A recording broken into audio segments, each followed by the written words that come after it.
Au cœur de Béthanie, un village de moins de 300 personnes à la frontière entre la Montérégie et l'Estrie, il trône une église laissée à l'abandon depuis 17 ans. Mais plus pour longtemps, puisque la municipalité, dont les bureaux sont à 2 pas de là, l'a rachetée pour lui trouver un nouvel acquéreur. Le prix, pour nous, passe un peu en deuxième ou en troisième. On regarde plus le projet, on regarde plus l'impact sur la communauté. Toutes les offres sérieuses seront considérées, qu'il s'agisse d'un restaurant, d'une microbrasserie, d'une salle de spectacle, une auberge ou encore de logements pour personnes aînées. Et la réponse de la population est pour le moment assez enthousiaste.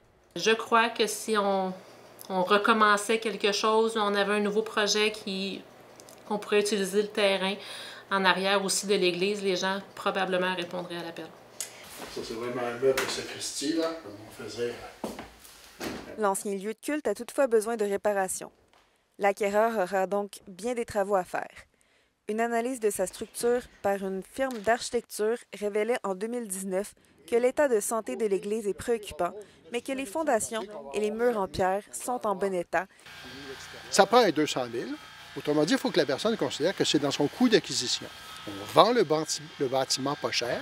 Il y a des conditions qui sont celles de sauver le bâtiment, et donc ça lui coûte 200 000. Ce qui fait un coût d'acquisition, finalement, très raisonnable pour la grandeur du terrain et la grandeur du bâtiment, et le potentiel couvre le zonage blanc au cœur du village. Les personnes intéressées peuvent soumettre leur projet à la municipalité.